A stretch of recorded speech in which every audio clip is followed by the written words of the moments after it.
नमस्कार दोस्तों। आज मैं आप लोगों के लिए लेकर आई हूँ कंप्यूटर क्लास का भाग 2, जिसमें अपन देखेंगे कि कंप्यूटर का विकास पीढ़ी दर पीढ़ी किस प्रकार से हुआ। तो चलिए स्टार्ट करते हैं। तो दोस्तों, कंप्यूटर का विकास 5 पीढ़ी में होता है। ठीक है, सबसे पहला है प्रथम पीढ़ी कंप्यूटर, जो कि चला सन 1951 से लेके 1958 तक। ठीक है दोस्तों, फिर उसके बाद आता है द्वितीय पीढ़ी कंप्यूटर, जो कि सन 1959 से 1964 तक चला। फिर आता है तृतीय पीढ़ी कंप्यूटर, सन 1965 से 1970 तक के कंप्यूटर को किसमें लेते हैं, तृतीय पीढ़ी के कंप्यूटर में। फिर उसके बाद आता है चतुर्थ पीढ़ी कंप्यूटर, सन 1965 से 1970 तक का। फिर उसके बाद है पांचवी पीढ़ी कंप्यूटर, जो कि सन 1996 से स्टार्ट होता है और वर्तमान तक को अपन किसमें लेते हैं, पांचवी पीढ़ी के कंप्यूटर में लेते हैं। ठीक है दोस्तों, तो अपन अब सबसे पहले देखेंगे प्रथम पीढ़ी कंप्यूटर। तो प्रथम पीढ़ी के कंप्यूटर में मुख्यतः 4 प्रकार के कंप्यूटर का विकास हुआ। इसमें पहला कंप्यूटर है ENIAC, दूसरा कंप्यूटर है EDSAC, तीसरा कंप्यूटर है EDVAC और चौथा कंप्यूटर है यूनिवैक। तो दोस्तों, सबसे पहले अपन देखते हैं ENIAC। 4 प्रकार के कंप्यूटर प्रथम पीढ़ी में सन 1951 से 1958 तक। कौन कौन से? ENIAC, EDSAC, EDVAC और यूनिवैक। तो सबसे पहले अपन देख लेते हैं किसके बारे में, ENIAC के बारे में। तो प्रथम पीढ़ी का जो कंप्यूटर था ENIAC, इसका विकास सन 1946 में, कितने में दोस्तों, सन 1946 में किसने, एकर्ट एंड मूचली नाम के वैज्ञानिक ने किया था। इसमें ENIAC का फुल फॉर्म इसको क्या कहते थे, इलेक्ट्रॉनिक न्यूमेरिकल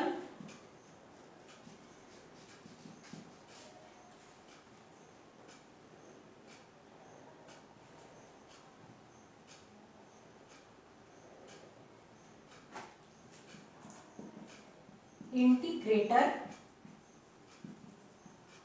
एंड कैलकुलेटर। ठीक है दोस्तों, तो इस प्रकार से ENIAC का फुल फॉर्म क्या है, electronic numerical integrator and calculator. तो इस कंप्यूटर का विकास सन 1946 में एकर्ट और म्यूचली नामक वैज्ञानिक ने किया था। ये जो ENIAC कंप्यूटर था, ये दुनिया का सबसे पहला बृहद स्तर पर जनरल पर्पस कंप्यूटर था। ठीक है दोस्तों, उसके बाद ये EDSAC और EDVAC इसी के मॉडिफिकेशन का रूप है। फिर अपन देख लेते हैं किसको, यूनिवैक। तो इसको कहते हैं universal automatic computer. Universal automatic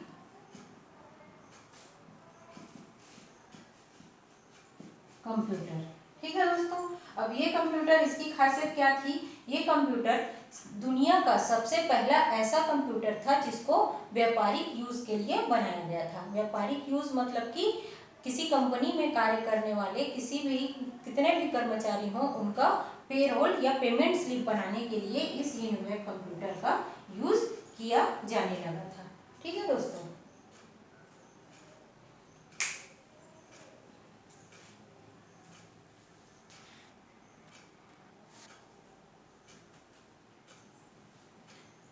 तो चलिए आगे देख लेते हैं प्रथम पीढ़ी के कंप्यूटर में प्रयुक्त अवयव, मतलब कौन कौन सी चीजें प्रथम पीढ़ी के कंप्यूटर में यूज हुई। तो सबसे पहले आता है मेन लॉजिक यूनिट। तो मेन लॉजिक यूनिट के लिए जो प्रथम पीढ़ी के कंप्यूटर है, उसमें क्या चीज का यूज किया जाने लगा था, वैक्यूम ट्यूब। ये वैक्यूम ट्यूब क्या होते थे, वैक्यूम ट्यूब आकार में बहुत बड़े होते थे और इसमें जब इलेक्ट्रिसिटी फ्लो होता था तो ये क्या हो जाते थे, गर्म हो जाते थे और ये काफ़ी ज़्यादा इलेक्ट्रिसिटी का यूज़ करते थे। इसलिए प्रथम पीढ़ी का जो कंप्यूटर होता था वो क्या होता था दोस्तों, काफ़ी महंगा होता था। ठीक है, तो मेन लॉजिक यूनिट के लिए प्रथम पीढ़ी कंप्यूटर में क्या चीज़ का यूज़ होता था, वैक्यूम ट्यूब का यूज़ होता था। फिर दूसरा है इनपुट आउटपुट सिस्टम। तो प्रथम पीढ़ी के कंप्यूटर में इनपुट आउटपुट सिस्टम के लिए क्या चीज़ का यूज होता था, पंच कार्ड। पंच कार्ड का यूज इनपुट आउटपुट सिस्टम या फिर स्टोरेज मीडियम के लिए यूज होता था। फिर उसके बाद आता है तीसरा मेमोरी। तो मेमोरी के लिए जो प्रथम पीढ़ी के कंप्यूटर है उसमें क्या चीज़ का यूज होता था, magnetic drum. Magnetic drum data को मैग्नेटिक रूप में स्टोर करता था। फिर उसके बाद आ जाते हैं किसमें, सॉफ्टवेयर। तो सॉफ्टवेयर के लिए जो प्रथम पीढ़ी का कंप्यूटर है उसमें अपन क्या चीज़ में सॉफ्टवेयर प्रोग्रामिंग किया जाता था, दो प्रकार के भाषाओं का यूज किया जाता था। पहला भाषा है मशीनी भाषा और दूसरा है असेंबली भाषा।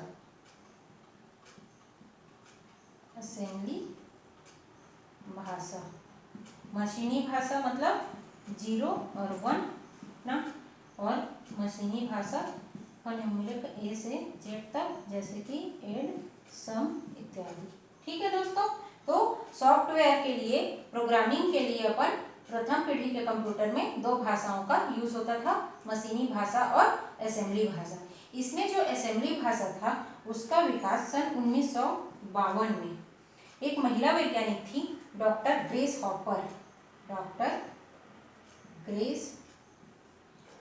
हॉपर, इनके द्वारा सन 1952 में असेंबली भाषा का विकास किया गया, जिससे प्रथम पीढ़ी के कंप्यूटर में प्रोग्रामिंग में आसानी हो गई। ठीक है दोस्तों, अब अपन देख लेते हैं कंप्यूटर, जो प्रथम पीढ़ी का कंप्यूटर था उसका अनुप्रयोग क्या क्या था। तो प्रथम पीढ़ी के कंप्यूटर का जो यूज था दोस्तों वो ज़्यादा कुछ नहीं था, सीमित हुआ करता था। व्यापारिक वाणिज्यिक कार्य के लिए वेतन पत्रक तैयार करना, बिलिंग करना, लेखांकन करना, इतना ही कार्य था जो प्रथम पीढ़ी के कंप्यूटर में किया जाता था। तो इसको भी देख लेते हैं अपन।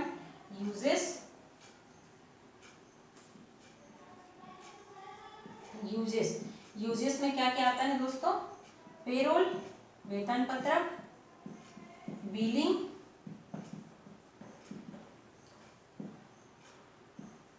एक्सेट्रा, इतना ही कार्य प्रथम पीढ़ी के कंप्यूटर का के यूज से किया जाता था। ठीक है दोस्तों,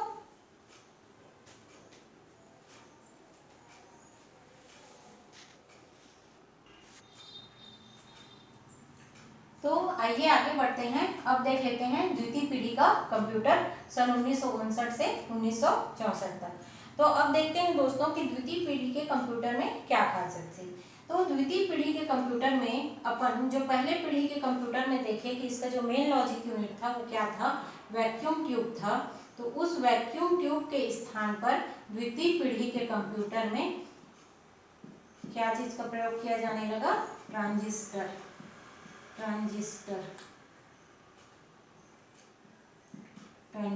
का प्रयोग किया जाने लगा।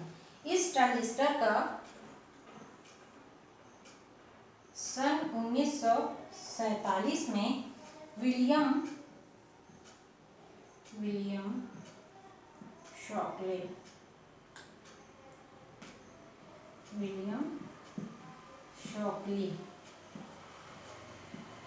के द्वारा विकास किया गया। ठीक है दोस्तों, तो द्वितीय पीढ़ी के कंप्यूटर में वैक्यूम ट्यूब के स्थान पर ट्रांजिस्टर का उपयोग किया जाने लगा। इस ट्रांजिस्टर का विकास किसने किया, विलियम शॉकली ने सन 1947 में किया था। ठीक है दोस्तों, ये ट्रांजिस्टर और वैक्यूम ट्यूब में अंतर सिर्फ इतना था कि कार्य वही थी, इसकी जो प्रोसेसिंग स्पीड थी वो क्या थी, वैक्यूम ट्यूब से ज़्यादा थी। ये जो है इलेक्ट्रिसिटी फ्लो होने पे कम गर्म होता था और इलेक्ट्रिसिटी का खपत कम करता था, इसलिए ये वैक्यूम ट्यूब से सस्ता था। ठीक है दोस्तों, अब अपन आ जाते हैं इसके बाद स्टोरेज।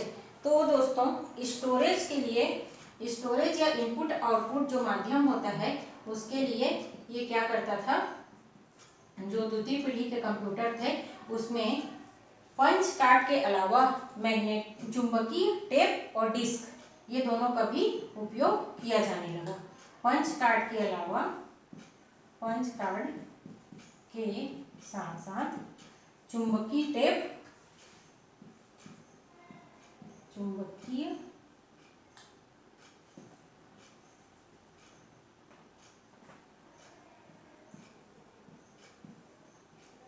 टेप एंड डिस्क का प्रयोग किया जाने लगा। ठीक है दोस्तों, फिर उसके बाद अपन आ जाते हैं किसमें, तीसरा मेमोरी। तो मेमोरी में अपन देखे थे कि प्रथम पीढ़ी के कंप्यूटर में मैग्नेटिक ड्रम का यूज किया जाता था। अब द्वितीय पीढ़ी के कंप्यूटर में क्या चीज का उपयोग करेंगे, मैग्नेटिक कोर। ठीक है दोस्तों, तो द्वितीय पीढ़ी के कंप्यूटर में मैग्नेटिक कोर। अब अपन आ जाते हैं इसका हार्डवेयर। तो द्वितीय पीढ़ी के कंप्यूटर में दोस्तों हार्डवेयर में भी बदलाव किए गए। क्या बदलाव किए गए, इसका हार्डवेयर को मॉड्यूलर डिजाइन किया गया।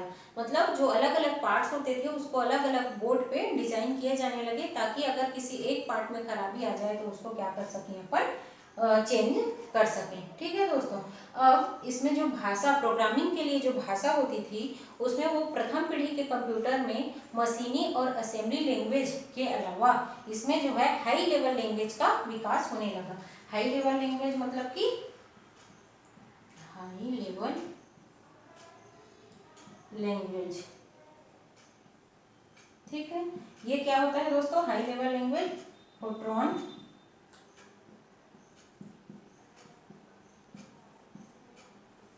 और कोबोल। ठीक है दोस्तों, तो इस प्रकार के हाई लेवल लैंग्वेज का विकास द्वितीय पीढ़ी के कंप्यूटर में किया गया था। ठीक है दोस्तों, चलिए अब आगे बढ़ते हैं।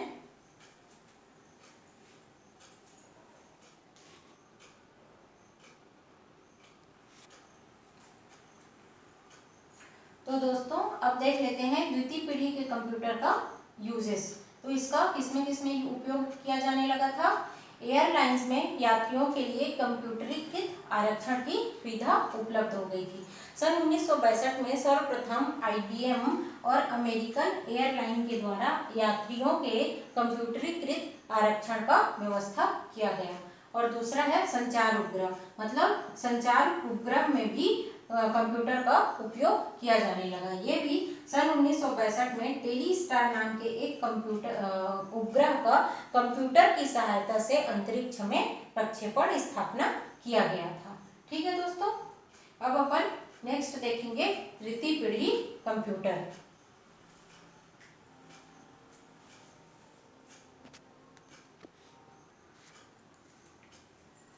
तो दोस्तों तृतीय पीढ़ी का कंप्यूटर सन 1965 से 1970 के बीच के कंप्यूटर को कहा गया। इसमें दोस्तों अब अपन देखते हैं कि ये द्वितीय पीढ़ी से किस प्रकार से अलग था। तो इसमें मुख्य जो लॉजिक एलिमेंट है, जिसको द्वितीय पीढ़ी में क्या चीज का यूज किया जा रहा था, ट्रांजिस्टर का, उसके स्थान पर दोस्तों इसमें इंटीग्रेटेड सर्किट का उपयोग किया जाने लगा।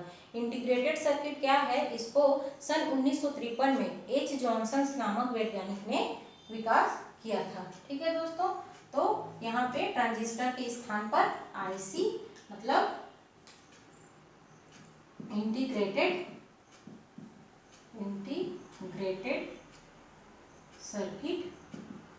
सर्किट का यूज मेन लॉजिक यूनिट के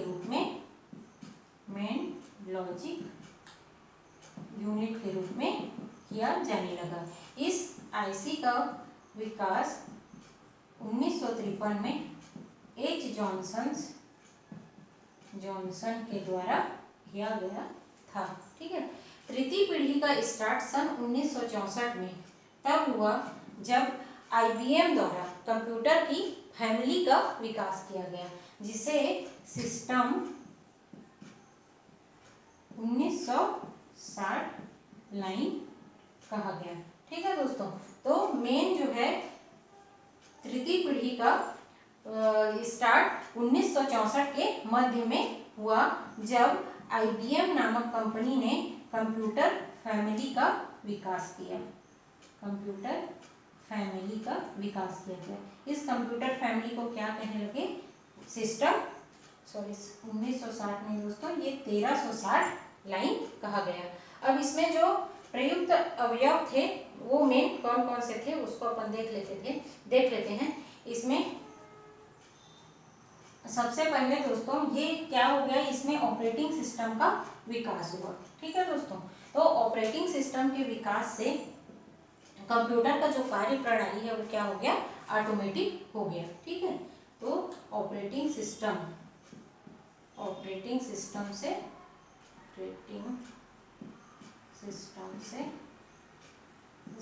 क्या होगा, ये ऑटोमेटिक हो गया, ऑटोमेटिक।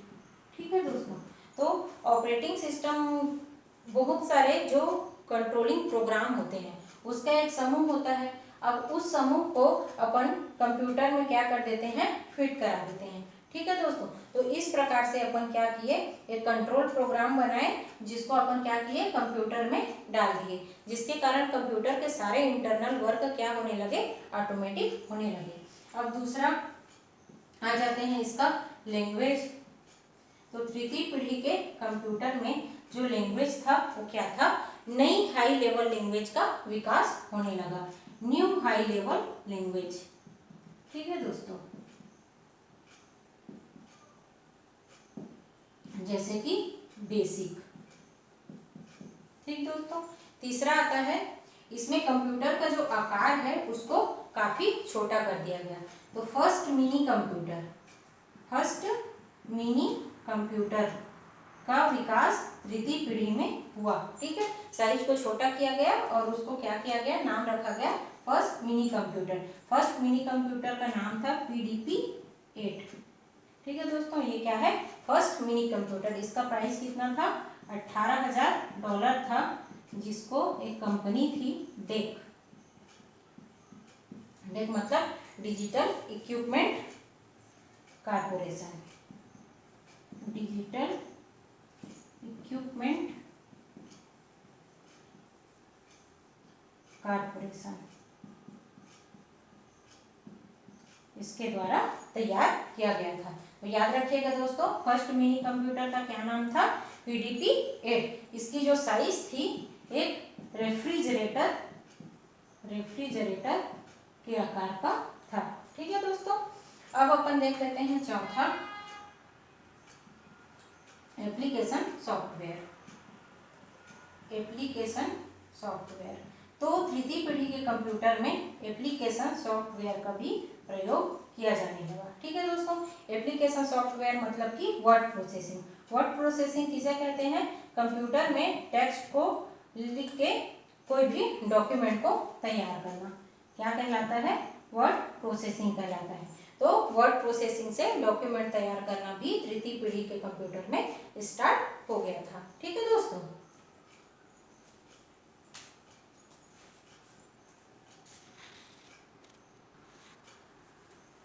तो दोस्तों अब देख लेते हैं अपन चतुर्थ पीढ़ी कंप्यूटर, सन 1971 से 1975। तो चतुर्थ पीढ़ी का कंप्यूटर तृतीय पीढ़ी से किस प्रकार भिन्न था दोस्तों, इसमें जो इंटरनल सर्किट था उसको एक छोटे चिप पर तैयार किया जाने लगा।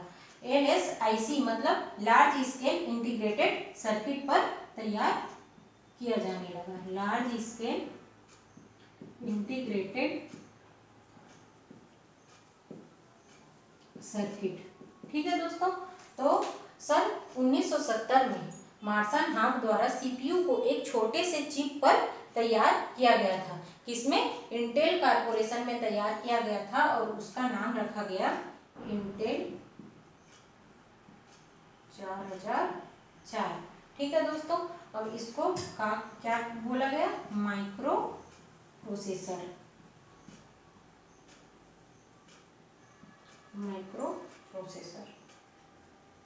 ठीक है दोस्तों, तो इस इंटेल 4004 नामक चिप जो सीपीयू था उसको क्या बोला गया, माइक्रो प्रोसेसर बोला गया। और वह कंप्यूटर जिसमें इस इंटेल 4004 का यूज किया गया उसको क्या कहा गया, माइक्रो कंप्यूटर, माइक्रो कंप्यूटर। ठीक है दोस्तों, तो इस प्रकार से सन 1970 में किसने पहली बार सीपीयू को एक चिप में तैयार किया, तो मार्शल हाफ ने। ठीक है, और उसको किसके माध्यम से किया था, इंटेल कॉर्पोरेशन के माध्यम से किया था, और उसका नाम क्या था, इंटेल 4004, जो पहला माइक्रो प्रोसेसर कहलाया। और चतुर्थ पीढ़ी में ही पहले माइक्रो कंप्यूटर का विकास हुआ। तो चलिए दोस्तों, अब अपन देख लेते हैं कि पहला पर्सनल कंप्यूटर कब बना।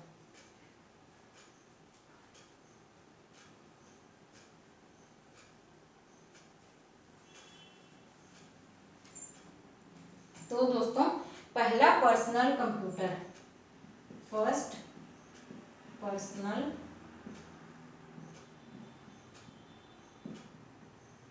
कंप्यूटर, इसका नाम था एल्टेयर 8800। इसको किस कंपनी ने बनाया था, MITS। ये कहाँ की कंपनी थी, मैक्सिको की कंपनी थी। ठीक है दोस्तों, इसका फुल फॉर्म था micro instrumentation telemetry system, micro instrumentation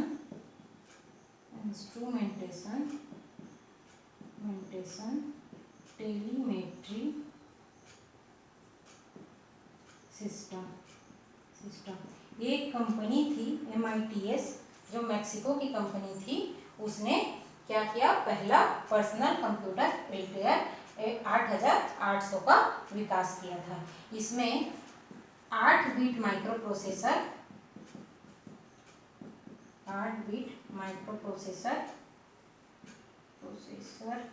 लगा हुआ था। ठीक है दोस्तों, कौन सा, इंटेल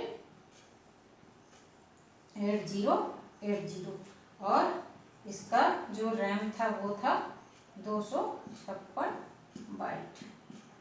ठीक है दोस्तों, तो ये क्या था, अपना पहला पर्सनल कंप्यूटर था, जिसका विकास MITS, जो कहाँ की कंपनी थी, मैक्सिको की कंपनी थी, उसके द्वारा किया गया। अब इस मैक्सिको की कंपनी ने क्या किया, जो बिल गेट्स थे उनको जो बेसिक लैंग्वेज था उसका इंस्टॉल करने के लिए क्या किया, एक एग्रीमेंट दिया, जो कि क्या हुआ, उनके द्वारा सफलतापूर्वक किया गया। और आज के डेट में दोस्तों, बिल गेट्स के पास क्या है, माइक्रोसॉफ्ट कॉर्पोरेशन, जो विश्व का सबसे बड़ा सॉफ्टवेयर कंपनी है वो है। ठीक है दोस्तों, तो बिल गेट्स ने सबसे पहले क्या किया था, जो इंटेल 8080 में जो लैंग्वेज है, हाई लेवल लैंग्वेज बेसिक, इसको क्या किया था, इंस्टॉल किया था। ठीक है दोस्तों,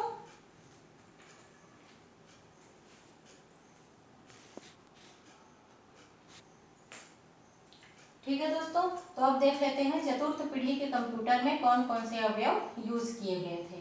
तो इसमें अपन देख ही लिए हैं कि इसमें जो बड़े सर्किट था उसको एक छोटे चिप पर डिजाइन किया गया था, जिसको कहते हैं लार्ज स्केल इंटीग्रेटेड सर्किट या फिर very large scale integrated circuit. और ये किससे बना होता था, सेमीकंडक्टर से बना होता था। और कोर मेमोरी के स्थान पर सेमीकंडक्टर मेमोरी का यूज किया जाने लगा। ठीक है, इसकी जो स्पीड होती थी वो क्या होती थी, हाई होती थी, और इसका साइज जो होता था वो क्या होता था, छोटा होता था। ठीक है दोस्तों, तो इस प्रकार से, हाँ, और सॉफ्टवेयर, तो चतुर्थ पीढ़ी के कंप्यूटर में अलग अलग वर्क के लिए डिफरेंट सॉफ्टवेयर क्या किए जाने लगे, विकास किए जाने लगे। ठीक है दोस्तों, अब अपन देख लेते हैं पांचवी पीढ़ी के कंप्यूटर।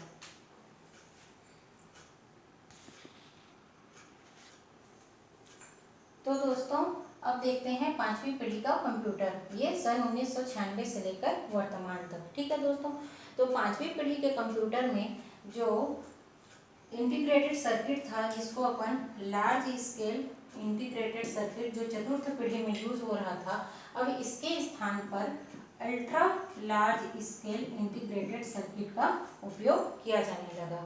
मतलब दोस्तों जो माइक्रो प्रोसेसर है उसका आकार और भी छोटा किया जाने लगा। और आप सभी जानते हैं कि अभी के डेट पे जो माइक्रो कंप्यूटर का आकार है ये वो एक घड़ी के आकार का हो गया है। ठीक है दोस्तों, तो इस प्रकार से 5वीं पीढ़ी के कंप्यूटर में माइक्रो प्रोसेसर का आकार और भी छोटा किया गया।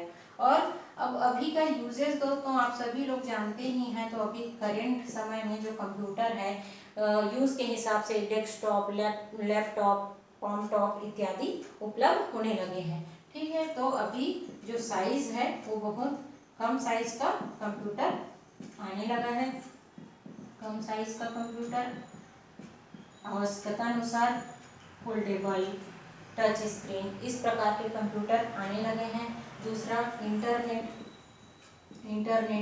इंटरनेट का उपयोग करके हम घर बैठे अपने किसी भी डॉक्यूमेंट की जानकारी कंप्यूटर इंटरनेट के थ्रू कंप्यूटर के माध्यम से पा सकते हैं। तीसरा हो गया मल्टीमीडिया। आजकल मल्टीमीडिया का चलन बहुत ज़्यादा है दोस्तों, ये सभी तो आप लोग जानते ही होंगे और यूज़ भी कर रहे हैं। तो इस प्रकार से ये सारी जो चीज़ें हैं वो 5वीं पीढ़ी के कंप्यूटर में उपयोग में हो रहे हैं। ठीक है दोस्तों,